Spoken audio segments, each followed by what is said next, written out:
Damn, son, where'd you find this? This should be played at high volume, preferably in a residential area. Oh, happy hot topic! Hoppy, this is Hoppe Hour. Hello. How are you? That's great to hear. I'm so happy for you. This is Hoppe Hour. I am your host, Ryan Hoppe, hanging out with you for the next hour. You can always leave me a voicemail. 856-49-HOPPY. That's 856-494-6773. You can tweet at me at Ryan Hoppe Radio, and you can always email me, RyanHoppeRadio@gmail.com. This show is heard on the Quad Pod Network at QODPOD.com/Ryan Hoppe. We're also heard every Thursday at 5 p.m. East Coast time, 4 p.m. Central on Z Radio Live at zradiolive.com. And I know I just keep going on and on. We are on the No Filter Network at nofilter.net. Yeah. This podcast is for the hard-working average Joe and Jane that grind in life. I don't care if you're in a Midwest city and you work at a factory.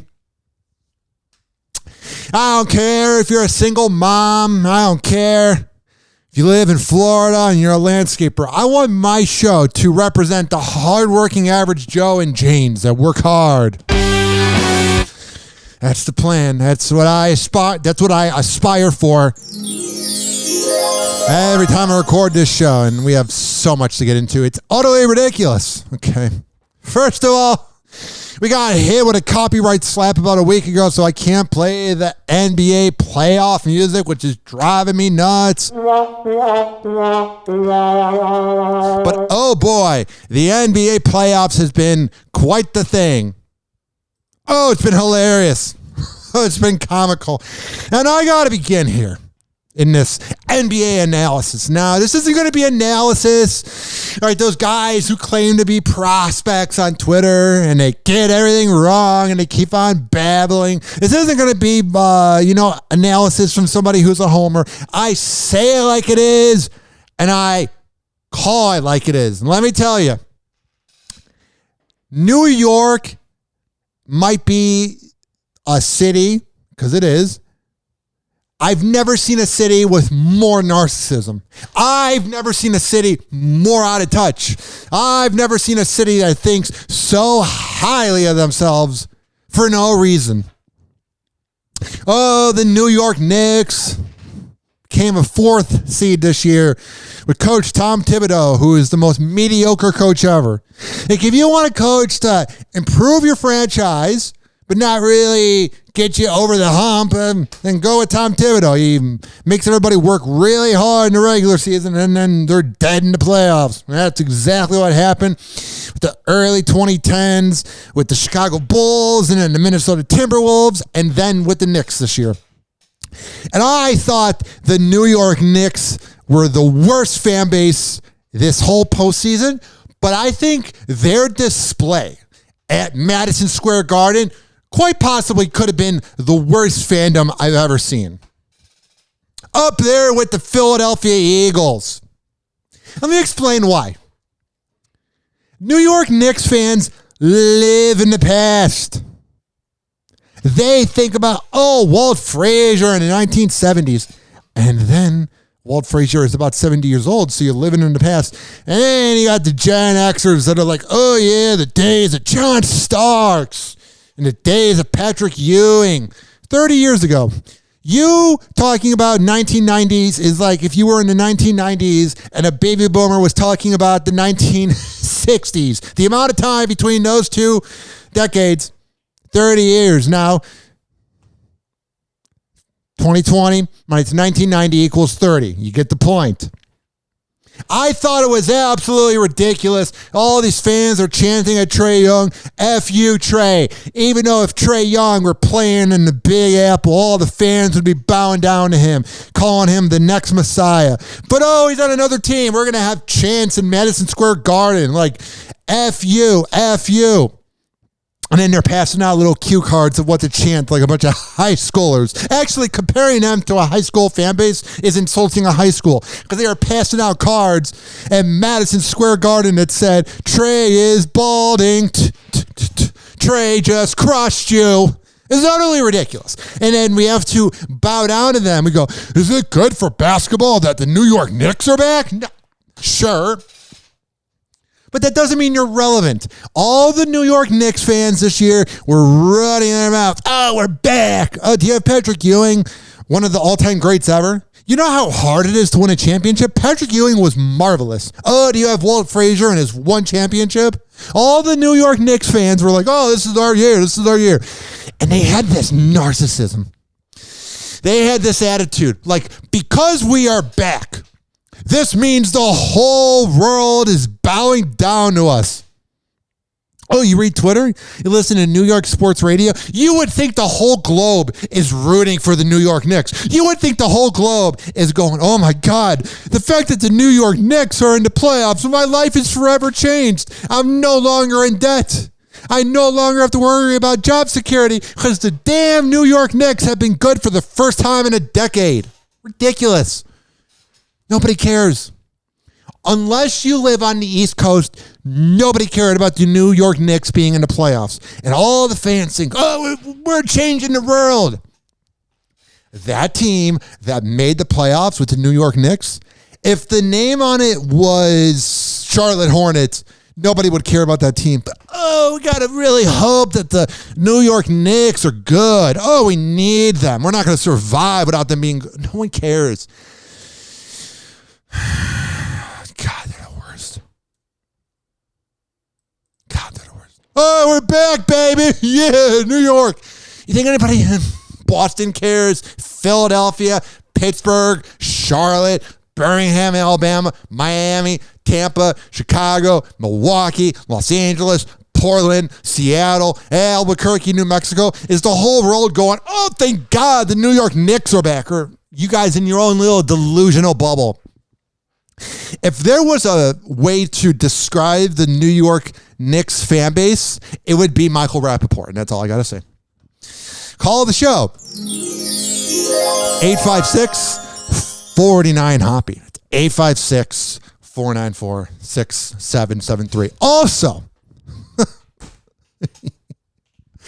Boston, Philadelphia, and New York, the three dumbest fan bases in sports. All the fans that literally are blue collar and they work hard, or they're rich and pretentious, and this is their escape to get into sports.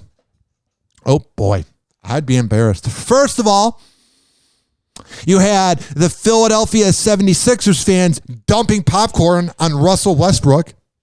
Like, what are we doing here? We're treating these human beings like they're circus animals.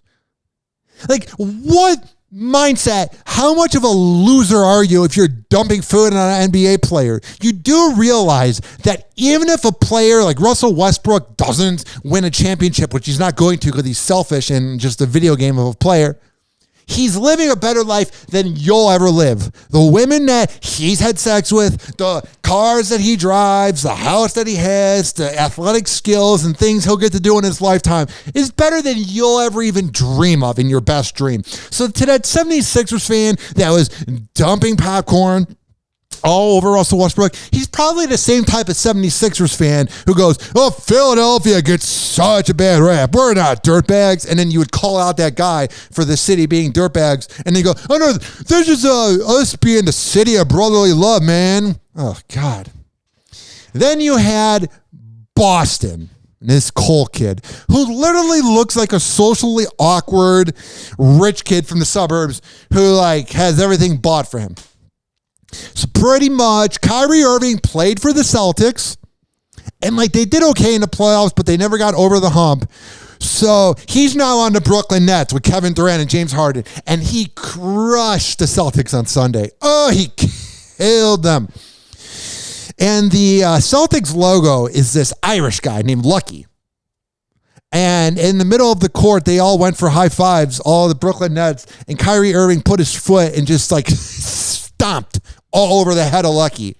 And all the Celtic fans began booing. And Kyrie Irving, damn well, that sociopath, knew exactly what he was doing. And then he goes to walk in the aisle. He goes to walk into the tunnel. And this guy named Cole, this 21-year-old little punk who's as string cheese, throws a water bottle at Kyrie Irving. First of all, if you're that mad about sports, you're a loser. But second of all, think about it. If Kyrie Irving is that petty, where he's going to walk on a logo's head, if Kyrie Irving is that petty to literally not get along with anybody, what was the mindset of throwing a water bottle at Kyrie Irving? Like, that was going to end well. The same guy that we brought up all these examples of him not being likable, him having to sage and bring in smoke to every single NBA locker room, him not talking to his teammates. He's like the Aaron Rodgers of basketball. And you're going to tell me that fan thought it was a good idea to throw a water bottle at that type of person who's not going to forgive you and will press charges? It makes you go, maybe I don't have the money that kid has, but I'm smarter. Like, what are you doing?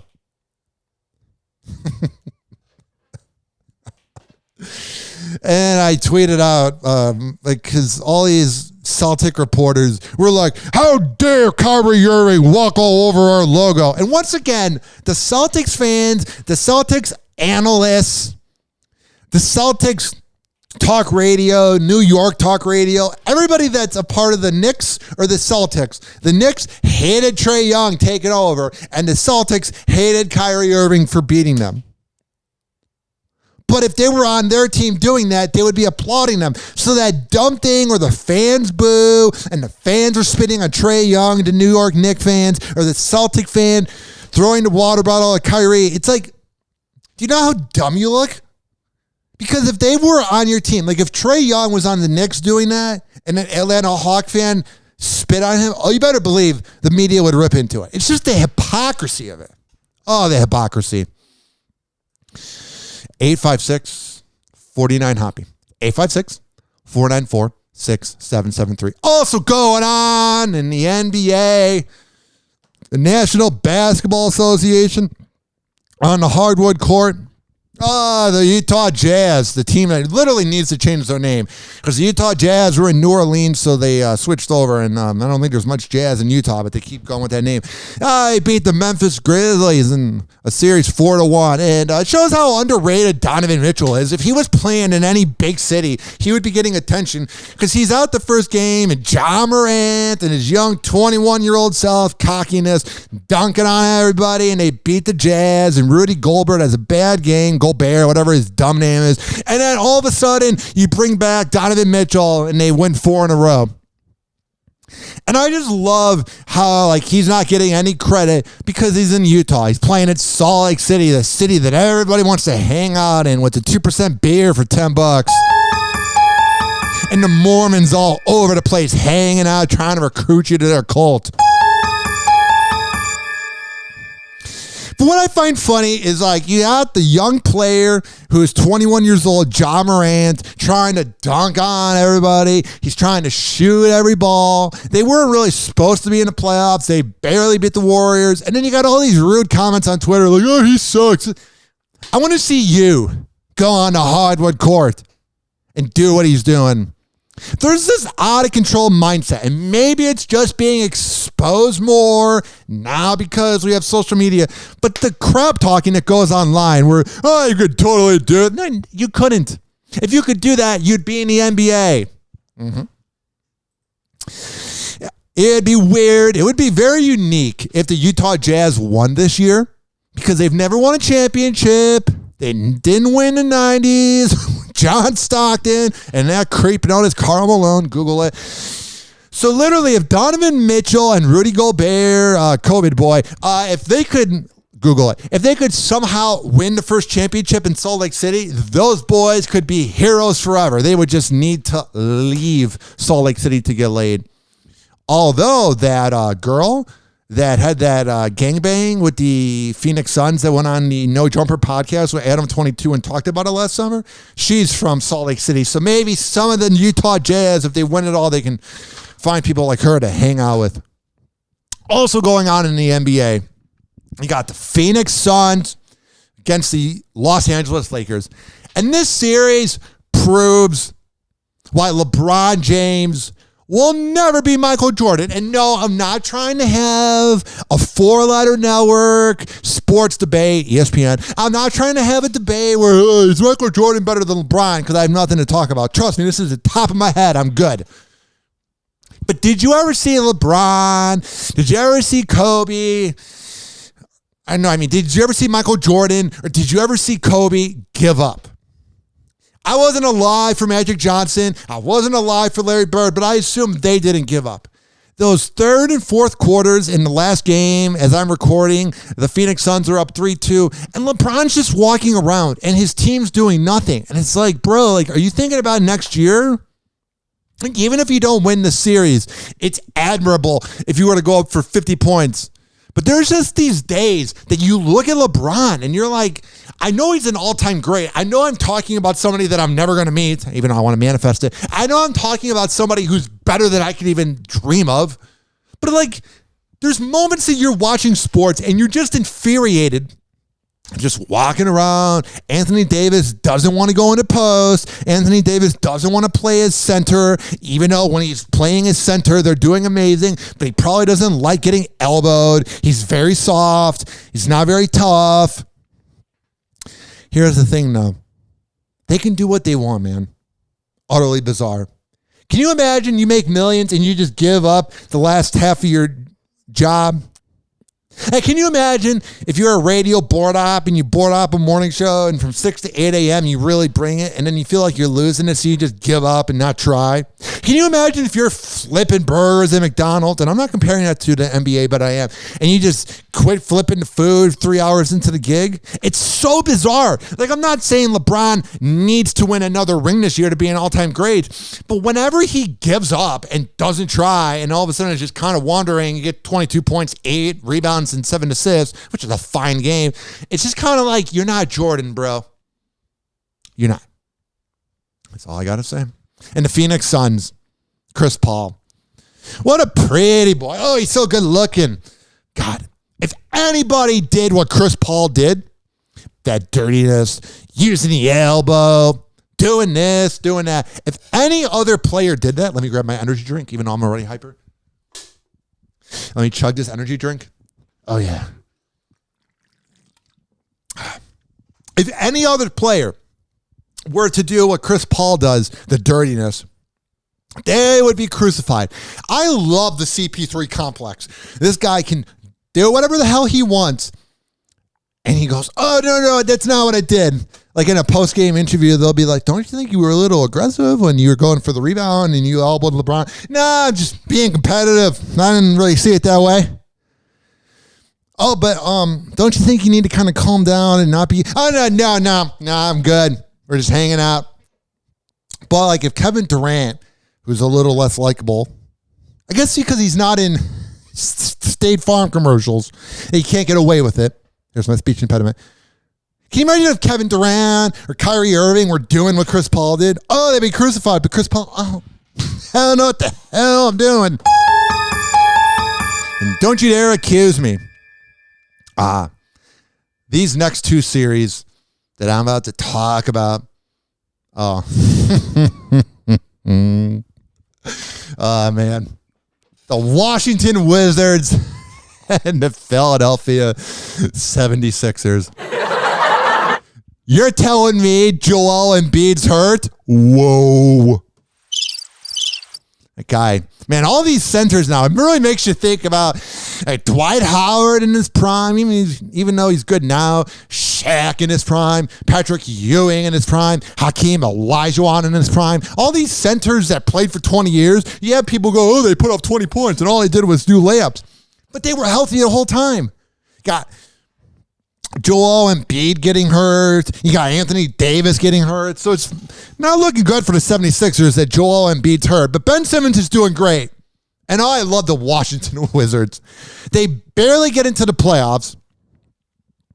And this team had Russell Westbrook, who, oh my God, he got triple doubles this year? No way. When you're chucking up the ball a million times and you grab your own rebound and then you pass the ball and you shoot, you're telling me things can happen? I'm not saying Russell Westbrook is not going into the Naismith Basketball Hall of Fame. I'm not saying he's not good. I'm not saying he's not elite. But this guy will never do anything in the playoffs. Ever. Oh, but he had 2012 when they went to the finals with Kevin Durant and James Harden and Serge Ibaka. Do you hear yourself? Everybody every year goes, this is Russell Westbrook's year. Blah, blah, blah. They're going to make a run with Bradley Beal. They don't do jack squat. Because Russell Westbrook is a super star. He's a Hall of Famer, but he's not an all-time great.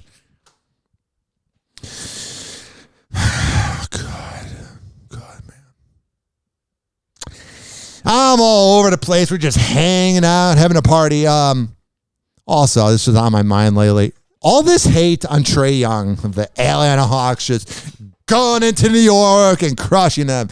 In that game 1 victory, you kind of already knew it was over in a way. He gets that miraculous layup. Then they lose game 2 and they lose and then they win the next 3.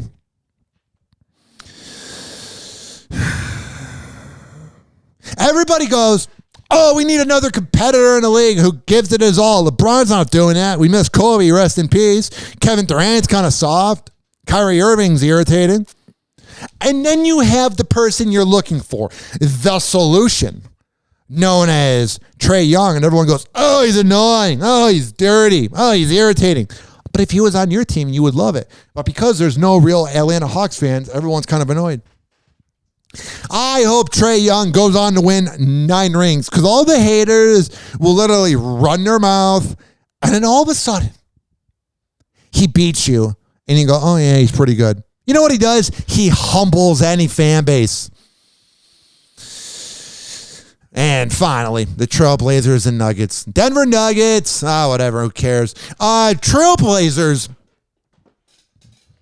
are like a video game. Damian Lillard drops 55 points, has one of the best games ever, and he doesn't win. Mm-hmm. So what happens when you're the only real Hall of Famer on your team and everybody else can't really help you out? And then Clippers and Mavericks is bizarre too. Doncic is great. Luka on the Mavericks. He's fun to watch. He's like a little short Dirk Nowitzki. But this Los Angeles Clipper team is utterly bizarre to watch. First of all, you got Paul George, you got Kawhi Leonard on the Clippers, and you're like, how are you not dominating a game? Oh, that's right. You got Paul George, who literally is better at knocking up strippers and getting a ring that way than ever winning something in the playoffs. Whenever you need Paul George to be good, he's clunky. He's awkward. He did it on the Pacers, and he did it in Oklahoma City, and he did it in Los Angeles. Now they're down 3-2, and they could potentially, win.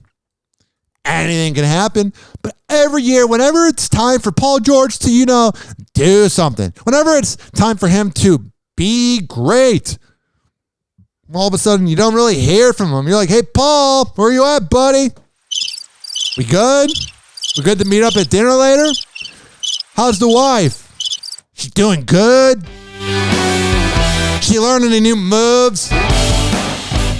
You want to learn a juiciness, just Google Paul George's dating life. All right. Okay. And Kawhi Leonard, like last night, he's in the corner, he just chucks up a 3. I'm like, do the Clippers just not want to play basketball? Like, I get that I've just ran my mouth for, let's see how long officially, 23 minutes. And I get that I've never played basketball, so I can't really critique it. Oh, but I just did. But all these guys, it's so bizarre watching great players be clunky. Paul George, Kawhi Leonard, LeBron occasionally, Russell Westbrook. And you're like, what are you missing?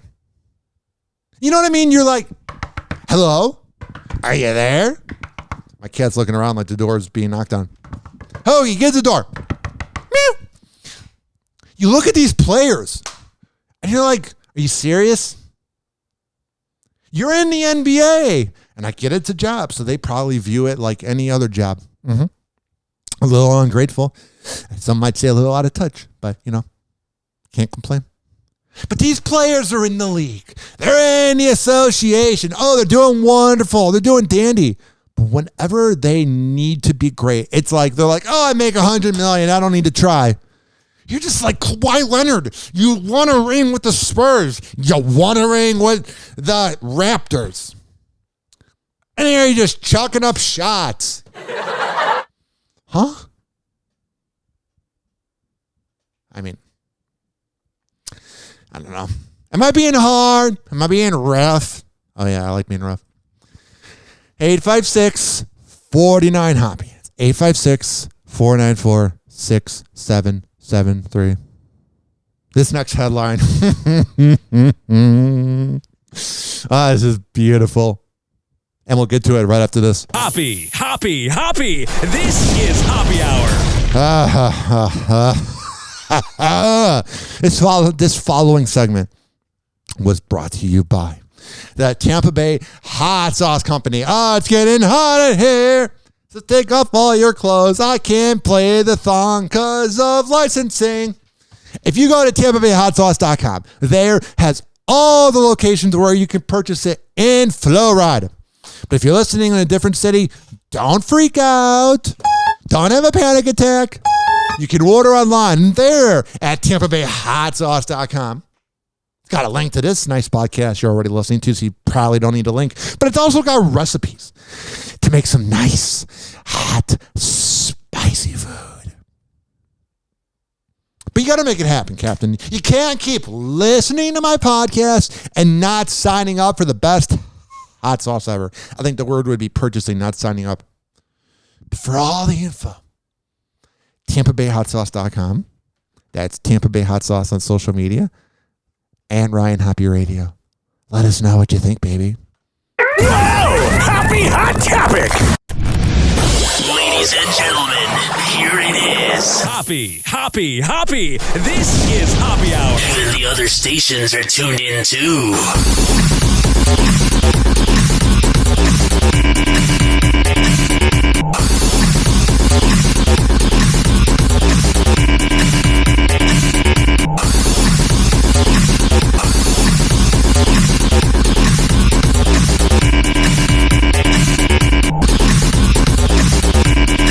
Oh, yeah. All right, enough of that. 856-49-HOPPY. It's 856-494-6773. Tweet me at Ryan Hoppy Radio. You can email me if you're traditional, if you're a baby boomer. RyanHoppyRadio at gmail.com. Mm-hmm. Oh, God. I feel great. So, this headline. I got to play the whole laugh track sound effect for this. This is hilarious.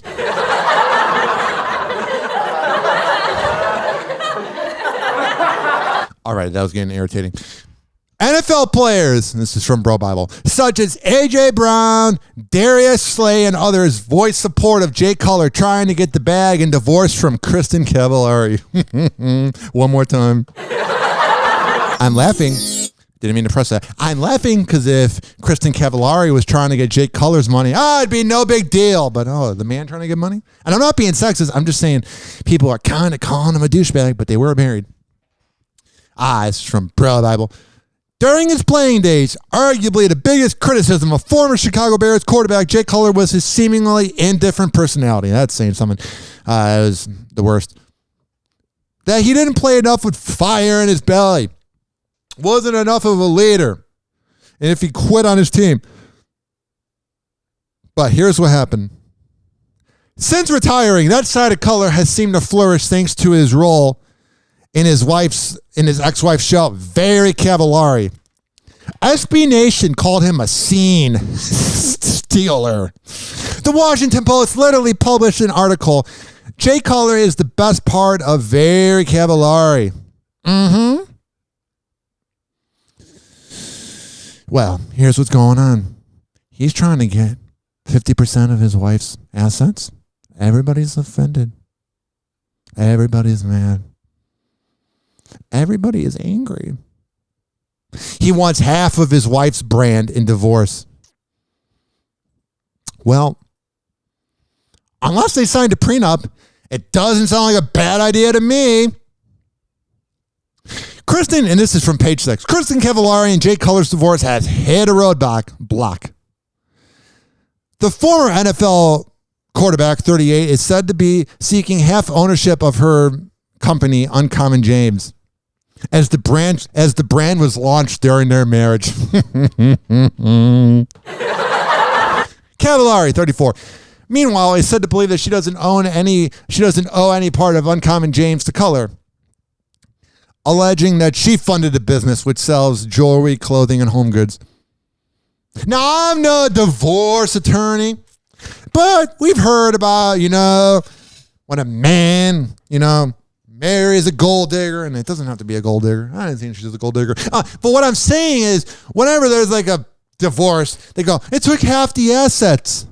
And 99.9% of the time, unless it's Bill Gates or Jeff Bezos, the dude, built everything. And he meets his wife at a party, and she takes half his things because it was a business partnership. That's what marriage is. I'm going to get married someday, but I'm saying it's a business partnership. The real smart ones get the prenup. So when a dude does it, it's wonderful. It's dandy. Or when a woman does it to the dude, that's what I meant. It's dandy. It's wonderful. Take half his things. Who cares? But Jay Cutler wanting something that happened during the marriage, during their split income that they combined together. Whoa, what a concept. And that Kristen Cavallari thought she was just going to get out of this divorce clearly and easily. She's like, we're done. And the lawyer's like, no, Jay wants half your things. And she's like, what? The man wants to do that? How dare they? Get out of here. Get out of here. Get out of here.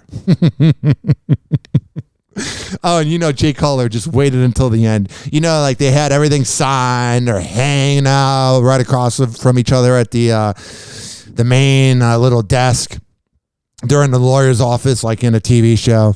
And they're like, okay, so we're going to do this asset and this asset. Are we good? Oh, can I have half of your company? What?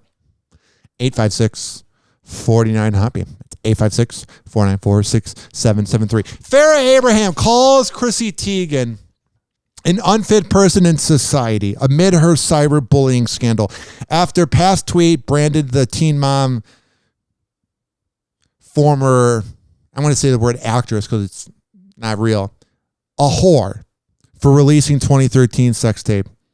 Chrissy Teigen called teen mom actress a whore in a 2013 tweet that was part of a plethora of other offensive messages from the cookbook author. Chrissy Teigen, 35, has since apologized for her comment, including one tweet in 2011 where she told Courtney Stodden to commit suicide. No big deal. But if somebody would have said that to Chrissy Teigen, they'd be hanging out over here saying they need to be condemned. Shame, shame. Oh, but Chrissy Teigen did it. Sweep it right under the rug. Pretend it ain't there. Pretend it doesn't exist. In new interview, Farrah Abraham urges Teigen to seek professional help and calls her an unfit person in society.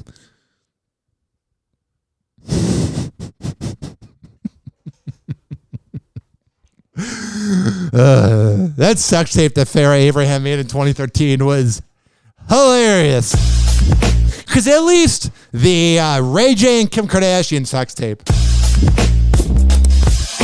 like, they were portraying it as a sex tape because it was one. Like, it wasn't, like, great. I mean, it was fun to watch. It was a real dandy time. But at the same time, it looked like something that was homemade. So when you watch the sex tape, I never watched it.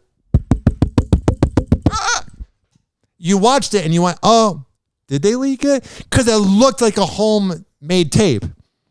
But that Farrah Abraham backdoor teen mom tape that was released 8 years ago where she's banging James Dean, who's like the household name of male porn actors. We were supposed to believe that it was accidentally leaked. She had nothing to do with it. Oops, wrong button. Let me try that again. Take two. She had nothing to do with it. Even though in the tape, they perfectly had her in the doggy position. They perfectly had her on top. Oral sex was perfectly done. We've seen other sex tapes that have been leaked. where that's all I'm going to say. That's all I got to say. That's all I can say. What I'm saying is we've seen sex tapes that are released that are awkward, a little bizarre.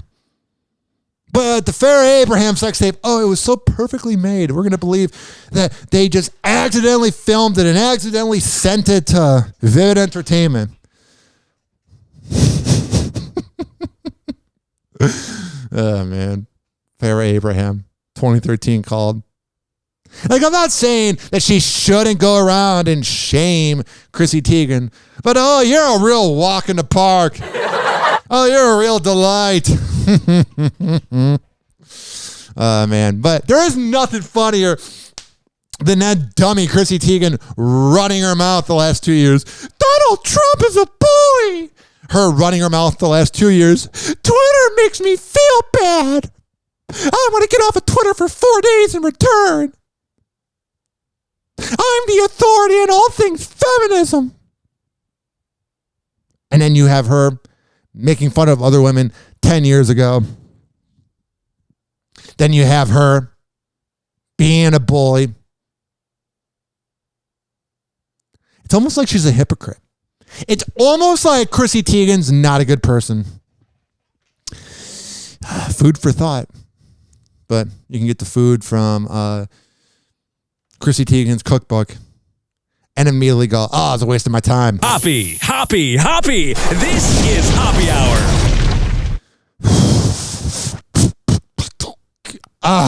God. This following segment was brought to you by, FitSageFitness.com. Let me tell you. I gotta let you know. Devin Prasad is the best trainer ever, man. I had a great workout today. Me, him, and DJ Pez just hanging out at the park. Go to my social media. Add Ryan Hoppy Radio and add fit_sage_fitness. That's his social media. See what he's about.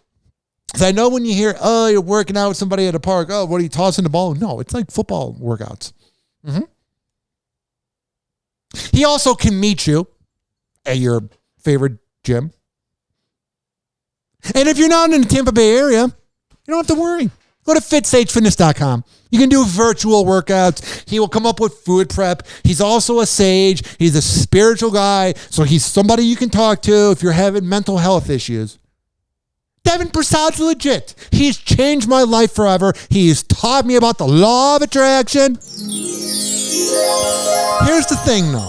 You can't keep listening to my show. It's a common theme here. You're listening.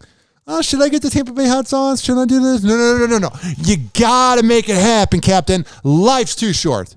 To make that happen, you go to FitSageFitness.com. Hoppy. This is Hoppy Hour. Never holds back, and he speaks his mind. Welcome back to Hoppy Hour. Ladies and gentlemen, here it is. The most listened to radio show on the planet. Even the other stations are tuned in too.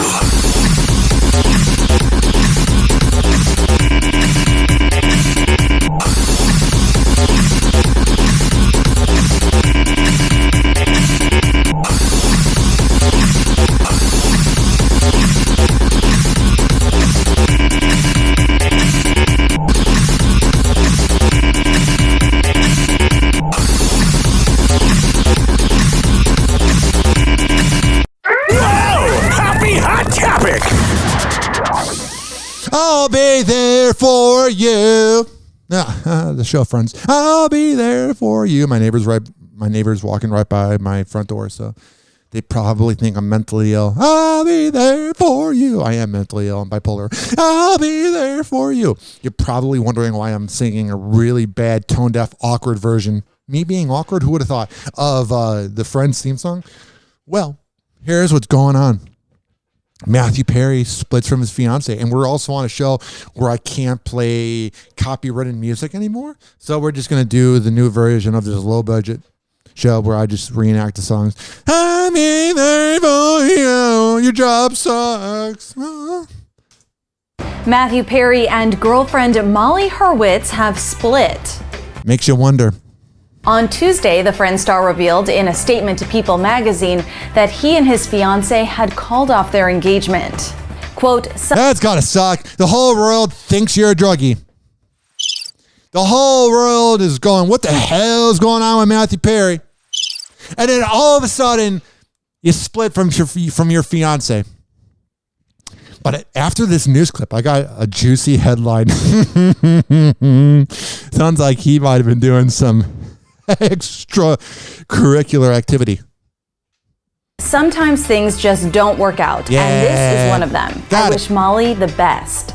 The 51-year-old actor started dating. That's him either dumping her or cheating, which we'll get to it. I wish her the best. The 29-year-old literary manager in 2018, and they got engaged. Oh, she's half his age. Oh, what a surprise. No way. That relationship didn't work out, you're telling me?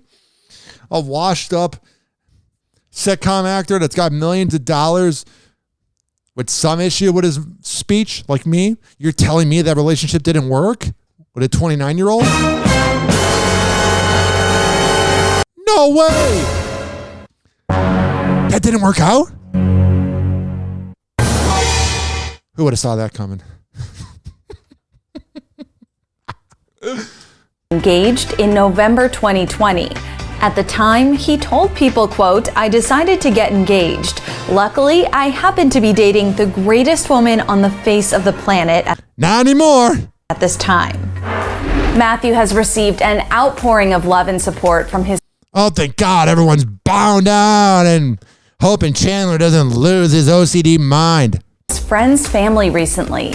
It's a very loving, tight-knit group. Yeah. What the hell was going on with my mouth? I went to the dentist.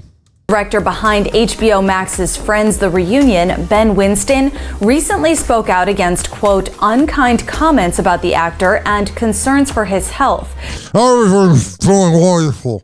Where the hell do you think it is? Everything's doing great. There's nothing to worry about. Everything's dandy. Specifically, his seemingly slurred speech. Yeah. Here's what he said about Matthew during a chat with The Hollywood Reporter's TV's Top 5 podcast. Mm-hmm. He was great. I think, people can sometimes just be a little bit unkind. Yeah, it's called the media. And I wish they weren't. He was great. I loved working with him. I think he's a brilliantly funny man. And I thought he had some great one-liners in the show. Yeah, that's what he does. And yeah, I felt just lucky to be in his presence and directing him on something like that. What's he going to say? Oh, he's a druggie. Honest, this will really make me cry, but this will be the last time that we're ever asked about the show as a group that we will do this. I don't believe that. It's like the rock bands. That was Courtney Cox. Oh, yeah. She's going, we're never going to do this again. It's like Elton John and his farewell tours. I'm saying goodbye for the 9th time, and even when I'm laying in the ground, we'll have pre-recorded holograms. I'm never going away. We're not going to do this again in 15 more years. The Friends cast Yeah, you are. Mark the tape. will always Money. Here comes the money. Cha-ching. be there for each other, but they say their new HBO Max special is the last time that they will reunite publicly. The long It's not true. 75 years from now, they'll be hanging out, rising above their grave like, time for the 9th reunion. awaited reunion dropped Thursday, and at the end of the special, the cast gets emotional, realizing Realizing, we're going to be dead soon. We're in the twilight of our career. I haven't watched it yet. I like watching Friends. I've seen like 4 seasons. It's fine. It's funny. But it just, the special looks aggravating. Kind of like the show. The special looks irritating. Kind of like the show. Like you just go like, do I want to watch it? Oh, the 1990s. We're living in the past. Nothing original. Woo! Like I like Friends. But I like it because it's funny. They're acting. I don't want to watch them go, it's a great time in life. that it's probably the last time they will all be together talking about the show for fans. But it won't be the last time they all hang out. Oh, thank God. I was so worried. They're going to have a sleepover. I'll tell you one thing, we are not waiting so long to have a dinner. No, we're not. Never, we have nothing else going on, Matthew Perry. I'm going to quit going to the dentist. We will not wait that long to get together. And they agreed that it was nice for a few days to be back on the old Warner Brothers soundstage. Oh, man. You know, some of them were just like, oh, the time that I had a career. David Schwimmer's like, oh, my God, this is what success was like. Courtney Cox is like, I had Cougar Town on TV for 4 years and no one cared.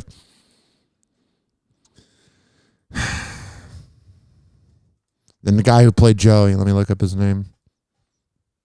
Matthew LeBlanc is like, my show episodes was on 10 years on Showtime and no one really cares. They're all just walking around the set of Friends like, I miss these days of relevancy because there was really nothing to do besides watch TV and go to bed in the 1990s. If that show came out now, no one would care because you're going up against podcasts, TikTok, Pornhub. Few days to be back on the old Warner Brothers soundstage, back in the apartment and coffee shop sets they called home for 10 seasons. Central Park. It was going to be awesome to see these 5 people. What I did not take into account was being back on the sets and in this environment. And it's Jennifer's almost crying. You've had the best career. Relax. And you never got married. Pretty cool. Yeah. We're touching each other. Best friends who just the chemistry, the whole thing. It was life-changing and it made us money. Forever will be, not just for us, but for people who watch it. And all that echoes what the cast told ET about their tight bond. I don't care. Their tight bond feels good. Make sure you get some lube. But here's the funny part. This is the part that's hilarious about this Matthew Perry breakup. So you remember that girl last month on TikTok? Kate Harrelson? The girl on TikTok that exposed Matthew Perry for being on that elitist dating app? Well, the woman who exposed Matthew Perry's flirty video from that elitist dating app, Raya, insists she had nothing to do with his split from Matthew Perry's fiance Molly Hurwitz. As fans speculate, the Friends actor is now dating his assistant. That is karma. If I've ever heard about it. No, not Matthew Perry banging somebody he's paying on the side. What I'm saying is the karma is this TikToker, this 22-year-old is like, oh my God, I'm going to make it about me on TikTok. Then 3 weeks later, they're like, you're a home wrecker. And I'm not saying she is or not. It's consensual, whatever the hell happened there. But I'm just saying it's funny. She posts the FaceTime conversation with him. She's 20 years old. He's 50. He's like literally more than twice her age. And then she's getting accused of ruining a relationship. Their chat took place in May 2020, which is when he was on a split with Hurwitz. It's funny. That's what happens when you run your big fat mouth. Actually, she's not fat. That's what happens when you run your big skinny vegan mouth. He's being a creep on a dating app. And then when he breaks up with his significant other, they're like, oh, was that you? No, I had nothing to do with it. All the times I came over and I would buy condoms from Walgreens. Oh, it was a coincidence. And then I'd go to Matthew Perry's mansion. Oh, yeah, I totally didn't ruin a relationship. Just improved it. Hoppy. By ending it. This is Hoppy Hour. I improved the relationship by ending it, getting it out of there. Oh, yeah. This following segment is brought to you by WestChasePrinting.com, the best printing company in all the Bay Area. Posters, yard signs, business cards, whatever the hell you need. Banners for your TV show, like I have for Hoppy TV on No Filter Network and NoFilter.net. Listen, relax. If you go to WestChasePrinting.com, he's going to hook you up. DJ Tone Tampa on Instagram. Actually, me saying he's going to hook you up is an understatement. It ain't saying enough. When you get that invoice, it's going to be magical. It's going to be a moment of legends. He's already going to hook you up. If you would have gone to WestChasePrinting.com and you hadn't heard this live read on Hoppy Hour, But because you're listening at this moment and you're going to go to westchaseprinting.com, guess what's going to happen? You're going to get a deal. The best deal of all time. And you're going to feel amazing. Oh, you're going to feel great. For all that, westchaseprinting.com. Hoppy. This is Hoppy Hour. Whoa! Hoppy Hot Topic. Hoppy's mind is like a circus, and you're all invited. Yeah. Welcome back to Hoppy Hour. His Midwest accent and rants are like endorphins for your workout. You are listening to Hoppy Hour. Ladies and gentlemen, here it is, the most listened to radio show on the planet. Even the other stations are tuned in too.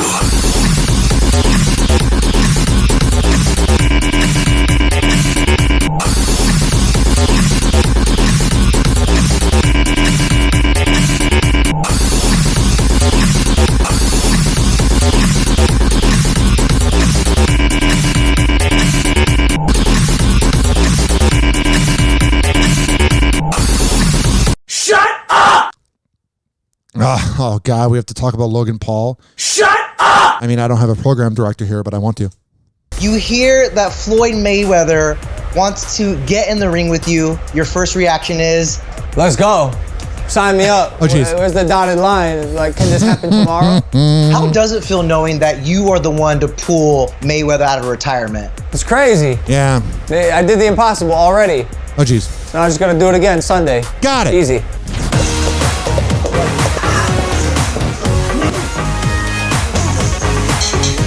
Logan Paul is gearing up for his big fight against Floyd Mayweather on Sunday. Floyd came out of retirement just to get re-retired. I think so cheesy. This is going to be two things, two scenarios. Either he wins, Logan Paul does, and he's the hero forever, or Floyd Mayweather beats his ass, and then Logan Paul goes, "Oh, it was rigged," and then he starts to fight people that aren't boxers. I think you bit off more than you can chew, Floyd. Yeah. On Wednesday, the YouTube star hit up the historic 5th Street gym in Miami. Why is it rewinding? Let's go back.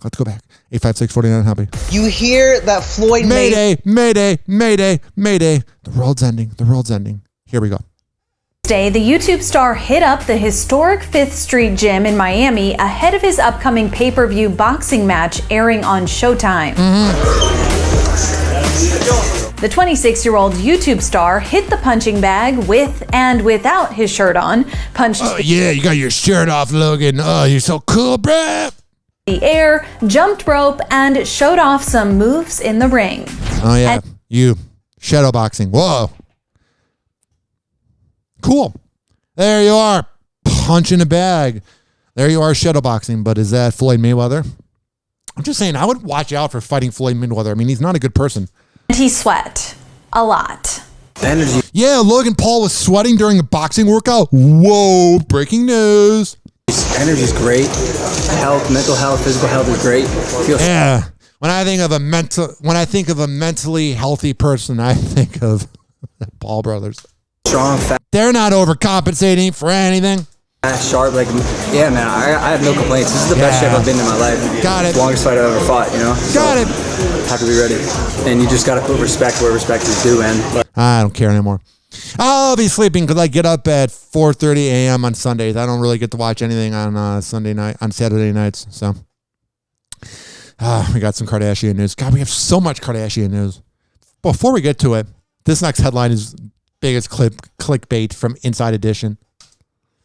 As more and more of us happily ditch the masks, we're finding out there's a downside. What? Colds are back. Oh no! Something that was around since the beginning of the universe is back. It's not COVID. Shut up. All over social media, people are reporting an explosion of sore throats and the common cold after everybody's going, "Oh my God, I have a sore throat. I have the sniffles. I think I have COVID." No, if you feel like a truck hit you, you have COVID. Year of being sniffle-free. Yeah. Masks, it turns out, not only protected us from COVID, but all kinds of other germs as well. During the last flu season, cases of the flu plummeted to just 2,000. Now compare. What a surprise. During COVID, I'm not going down to conspiracy theory alley, but I kind of am. All of a sudden, the flu just 2,000 cases. Yeah. The previous 2019 years on this planet, we had the flu. I mean, I wasn't around in 1918, so I don't know what the numbers of the flu were during 1918, during that pandemic. I'm just saying it's a little coincidental that when COVID comes around, which I am not saying COVID's not real, because I had COVID. It sucked. It was like the worst hangover mixed with muscle aches and just awful. Oh, and erectile dysfunction, no good. But what I'm saying to you is all of a sudden you only have 2,000 flu cases from the CDC, the same CDC that has gotten everything correct and then incorrect and then correct. They're just guessing along with that hack Dr. Fauci. Oh, yeah. There's no flu anymore. It just went away. It's like, I don't know. I lost a train of thought there. I was trying to come up with something. It's like the XFL. Good reference. 2019 and the flu season before, when 38 million people in the USA suffered from the flu. Oh, yeah, you go from 38 million to 20. 2,000, whatever, same thing. It's totally legitimate. I'm going to totally believe the CDC. You go from 38 million the previous year to 20 to 2,000. I'm going to say 20. It's essentially it. Something's a little off there. Again, 38 million, 2,000. No coincidence. We're going to believe. We're going to be sheep. We're going to believe everything the CDC says and everything Fauci says and everything dementia boy Joe Biden says. I'm going to even say that about Trump. All these losers that know nothing. They have as much time as us on this planet. Oh, but they're rich and they got elected to lead over us. A goody gumdrops. And I'm going to say this. I only got my first of second shots, Moderna, because my mom every day would text me, oh, can you get the shot? No. Can you get the shot? No. Can you get the shot? No. But then I'm like, fine, I'll do it for my mom. I'll do it for my girlfriend's mom as well. But what got really irritating, what really was the icing on the cake for me getting the Moderna shot, was all the coworkers going against HIPAA. Because I'm Ryan Hobby, they can, did you get the shot? Did you get the shot? Did you get the shot? Did you get the shot? Did you get the shot? Shut up! Leave me alone. As we start to work together, play together, pray together, as we start to share space and get... Let's all pray together. This headline is my life's too short. I need to pray that I don't talk about it, which I won't.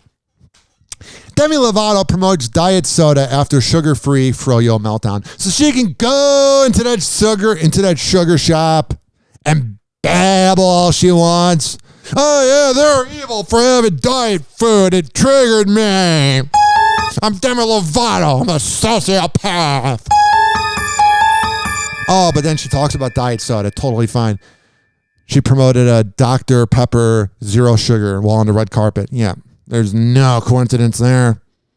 At the iHeartRadio Music Awards, where none of the hosts probably called her out about it because all of iHeartRadio has to kiss her ass because they play their music on their top 40 stations. But I ain't complaining. What I'm saying to you is you have Demi Lovato ruining that business last month, and everyone, accepted it. And then she comes out as non-binary, which is fine. I'm glad she had the guts to do it. Whatever you want to do in this lifetime, whatever you want to identify as, whatever you want to bang, as long as it's not a kid or a pet, I don't care because I'm heterosexual. I'm not saying like I'm better than you. I'm just saying I'm happy with who I am. I want you to be happy with who you are in this lifetime. But then all of a sudden, she came out as non-binary, and then we all forgot that she was just like making it all about her. Oh, DMX overdosed. It could have been me. But you didn't do heroin. Shut up. God. Oh, but Demi Lovato. She promotes a diet soda. We're all going to bow down to her greatness. This next headline, my life's too short to play. Lindsay Lohan may have helped launch the Kardashians' career. Oh, that's bothering her immensely. All the Kardashians are like, we're just less of a train wreck. People watched us get banged. That's got to bother Lindsay Lohan. She's like, I didn't really get any residuals from it. Like Ryan Seacrest discovering the Kardashians, he's making money off of it. But Lindsay Lohan, she's a little jealous. His next headline, my life's too short to play. Kris Jenner awkwardly urges Kourtney and Scott Disick to get back together. Ratings. What a great mother Kris Kardashian is. Wrong button. Take two. What a wonderful mother Kris Kardashian is. You got Kourtney Kardashian hanging out with Travis Barker. And she never has ever been happier. But, I need you to be with Scott for the ratings. And Scott's calling me up every single day. Yeah. I'm glad I'm not in that family. I feel like crap.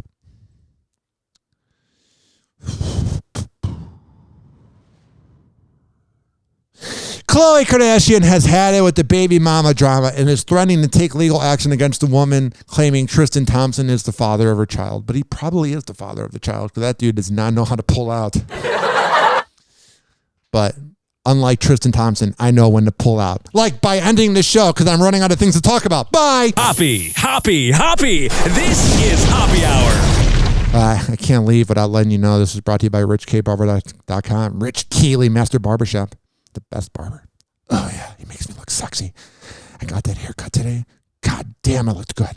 I had sex with myself when I got home. Like immediately, I got home. Hoppy Hour is now over. Bye. Hoppy Hour is now over. Bye. Hoppy Hour is now over. Money.